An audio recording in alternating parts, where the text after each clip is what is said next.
Hello അസ്സലാമലൈക്കും, welcome back to my channel. അപ്പോൾ ഇന്ന് ഞാനൊരു റെസിപ്പീസ് വീഡിയോസ് ആയിട്ടാണ് വന്നിരിക്കുന്നത്. മോമോസിൻ്റെ റെസിപ്പിയാണ്. ഇത് ഫസ്റ്റ് ട്രൈ ആണ്. അപ്പോൾ എൻ്റെ ചാനൽ പുതിയതായിട്ട് കാണുന്നവരുണ്ടെങ്കിൽ പ്ലീസ് ഒന്ന് സബ്സ്ക്രൈബ് ചെയ്തിട്ട് സപ്പോർട്ട് ചെയ്യാം കേട്ടോ. അപ്പോൾ നമുക്ക് വീഡിയോയിലൊക്കെ കടന്നാലോ. ഞാൻ അതെങ്ങനെ ഉണ്ടാക്കി നിങ്ങൾക്ക് കാണിച്ചു തരാം കേട്ടോ. അപ്പൊ ആദ്യം നമുക്ക് വേണ്ടത് മൈദ. നമുക്ക് ആദ്യം മാവ് കുഴച്ചെടുക്കണം. അപ്പൊ മൈദ നിങ്ങൾ കണക്കിനനുസരിച്ച് എടുത്താൽ മതി. ഞാൻ ഇവിടെ 5-6 ടീസ്പൂൺ എടുത്തിട്ടുണ്ട്. അതിന് ശേഷം ഉപ്പ് ഇട്ട് കൊടുത്തിട്ടുണ്ട്. എന്നിട്ട് നന്നായിട്ട് മിക്സ് ചെയ്ത് കൊടുത്തിട്ടുണ്ട് കേട്ടോ. നന്നായിട്ട് മിക്സ് ചെയ്ത് കൊടുത്തിട്ടുണ്ട്. ഇനി നമുക്ക് ചപ്പാത്തിക്ക് കുഴക്കണ മാതിരി അതിനെക്കാട്ടി കുറച്ച് സോഫ്റ്റില് കുഴച്ചെടുക്കണം. കുറച്ച് വെള്ളമൊക്കെ ഒഴിച്ചു കൊടുത്തിട്ട് നന്നായിട്ട് കുഴച്ചെടുക്കുന്നുണ്ട് കേട്ടോ. ഇപ്പൊ നമ്മുടെ മാവ് കുഴച്ചെടുത്തിട്ടുണ്ട്. ഇനി നമുക്ക് കുറച്ച് ഓയിൽ ഒഴിച്ചു കൊടുക്കാം. എന്നിട്ട് നന്നായിട്ട് ഒന്നുകൂടി ഒന്ന് കുഴച്ചെടുക്കുന്നുണ്ട് കേട്ടോ. നല്ല സോഫ്റ്റ് ആയി കിട്ടും. അതിന് വേണ്ടിയിട്ടാണ് ഓയിൽ ഒഴിച്ചു കൊടുക്കുന്നുണ്ട്. അതിനുശേഷം ഇതൊന്ന് റെസ്റ്റ് ചെയ്ത് വെക്കാം. ഒരു നമ്മള് ഫില്ലിങ്സ് റെഡിയാക്കണ വരെ റെസ്റ്റ് ചെയ്ത് വെക്കാം. ഇനി നമുക്ക് ഫില്ലിങ്സ് റെഡിയാക്കി എടുക്കാം. 2 മീഡിയം സൈസ് സവാള അതേപോലെ നന്നായിട്ട് ചെറിയ ഇതായിട്ട് ക്യൂബ്സ് ആയിട്ട് കട്ട് ചെയ്തെടുക്കണം. അതിനുശേഷം ഇഞ്ചി വെളുത്തുള്ളി അതും ഇതേപോലെ കട്ട് ചെയ്തെടുക്കണം. ഞാൻ ഇവിടെ ക്യാരറ്റ് ആണ് എടുത്തിരിക്കുന്നത്. ഏത് വെജിറ്റബിൾസ് വേണമെങ്കിൽ യൂസ് ചെയ്യാം കേട്ടോ. ഞാൻ വീട്ടിലുള്ള സാധനങ്ങൾ വെച്ചിട്ടാണ് ഞാൻ യൂസ് ചെയ്തിരിക്കുന്നത്. ക്യാബേജ്, ക്യാപ്സിക്കം ഒക്കെ ഇടാം കേട്ടോ. അതിനുശേഷം നമുക്ക് മല്ലിച്ചപ്പ് ഇട്ട് കൊടുക്കാം.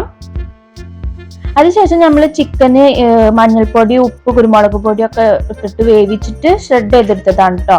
അത് ഇതിലേക്ക് ഇട്ട് കൊടുക്കാം. അതിനുശേഷം കുറച്ച് കുരുമുളക് പൊടി ഇട്ട് കൊടുക്കുന്നുണ്ട്. എരിവിന് ആവശ്യത്തിന് കുരുമുളക് പൊടി ഇട്ട് കൊടുത്തിട്ടുണ്ട് കേട്ടോ. അതിനുശേഷം സോയാ സോസ് ഇട്ട് കൊടുക്കാം.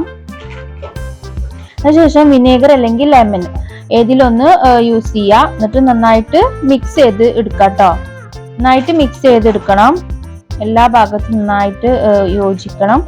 അപ്പൊ നന്നായിട്ട് മിക്സ് ചെയ്തെടുത്തിട്ടുണ്ട്. ഇനി നമുക്ക് നമ്മളെ റെസ്റ്റിംഗ് ടൈം ഒക്കെ കഴിഞ്ഞിട്ടുണ്ട്. ഇനി നമുക്ക് ഇതൊന്ന് പരത്തിയെടുക്കാം. പത്തിരിക്ക് പരത്തുന്ന പോലെ പരത്തിയെടുക്കാം. നല്ല നൈസായിട്ട് ചെറുതായിട്ട് പരത്തിയെടുത്തിട്ടുണ്ട് കേട്ടോ. ഇനി നമുക്ക് ആ ഫില്ലിങ്സ് ഇതിന്റെ ഉള്ളിൽ ഇട്ട് കൊടുക്കാം. കുറേശ്ശെ ഇട്ട് കൊടുത്തിട്ട് നമ്മള് സാധാ നമ്മളെ മോമോസിന്റെ ഷേപ്സ് ഉണ്ടല്ലോ അതുപോലെ ആക്കിയെടുക്കാം കേട്ടോ. നിങ്ങൾക്ക് ഏത് ഷേപ്സ് വേണമെങ്കിലും ആക്കിയെടുക്കാം. ഞാൻ അതേപോലെ സാധാ മോമോസിനുള്ള ഷേപ്പ് അങ്ങനെയാണ് ആക്കിയെടുക്കുന്നത്. ഇതേപോലെ അങ്ങനെ ആക്കി കൊടുത്തിട്ട് ഒന്നിങ്ങനെ ചുരുട്ടി കൊടുത്താൽ മതി. അപ്പൊ ആ ഷേപ്പായി കിട്ടും കേട്ടോ. കണ്ടില്ലേ, ആ ഒരു ഷേപ്പായി കിട്ടിയിട്ടുണ്ട് ഏകദേശം. ഇനി നമുക്ക് ഒക്കെ ചെയ്തെടുത്തിട്ടുണ്ട് കേട്ടോ. ഞാൻ അങ്ങനെ ഒക്കെ ചെയ്തെടുത്തിട്ടുണ്ട്. ഇനി നമുക്ക് ഇതൊന്ന് വേവിച്ചെടുക്കണം. ഒരു സ്റ്റീമർ അല്ലെങ്കിൽ ഇതേപോലെ ഇഡ്ലി ചെമ്പ് എടുത്തിട്ട് ഒന്ന് വേവിച്ചെടുക്കാം കേട്ടോ. അപ്പൊ ഒരു തട്ടിൽ ഇട്ട് കൊടുത്തിട്ടുണ്ട്. അങ്ങനെ രണ്ടാമത്തെ തട്ടിൽ ഇട്ട് കൊടുത്തിട്ടുണ്ട് കേട്ടോ. ഇനി അങ്ങനെ നമുക്ക് ഇതൊരു 30 മിനിറ്റ് ഒന്ന് വേവിച്ചെടുക്കാം. ഇനി നമുക്ക് ഡിപ്പ് റെഡിയാക്കി എടുക്കണം. അപ്പോൾ ഞാൻ 3 തക്കാളി എടുത്തിട്ടുണ്ട്. അതിനുശേഷം എരിവിന് ആവശ്യത്തിനുള്ള വറ്റൽമുളക്, പിന്നെ വെളുത്തുള്ളി 5-6 അതൊന്ന് വേവിച്ചെടുക്കണം. കുറച്ച് വെള്ളത്തിൽ വേവിച്ചെടുത്തിട്ടുണ്ട്. ഇനി ചൂടാറിയതിനു ശേഷം ആ തക്കാളിയുടെ സ്കിന്ന് മാറ്റി കൊടുത്തിട്ട് എല്ലാതും ഇട്ട് കൊടുക്കാം. മിക്സിയിൽ ഇട്ട് കൊടുക്കാം കേട്ടോ. വറ്റൽമുളകും വെളുത്തുള്ളി ഒക്കെ ഇട്ട് കൊടുത്തിട്ടുണ്ട്. എന്നിട്ട് നന്നായിട്ട് പേസ്റ്റ് രൂപത്തിൽ ഗ്രൈൻഡ് ചെയ്തെടുക്കാം. അങ്ങനെ നമ്മുടെ ഡിപ്പ് റെഡി ആയിട്ടുണ്ട്. ഇനി നമുക്ക് കുറച്ച് കെച്ചപ്പ് ഇട്ട് കൊടുക്കാം. അതിന് ശേഷം ആവശ്യത്തിന് ഉപ്പ് ഇട്ട് കൊടുക്കാം. പിന്നെ 1 ടീസ്പൂൺ പഞ്ചസാര കൂടി ഇട്ട് കൊടുത്തിട്ട് നമ്മുടെ ഡിപ്പ് ഇവിടെ റെഡി ആയിട്ടുണ്ട് കേട്ടോ. അങ്ങനെ നമ്മുടെ മോമോസ് ഇവിടെ റെഡി ആയിട്ടുണ്ട്. നല്ല അടിപൊളിയാണ്, ഹെൽത്തി ആണ്.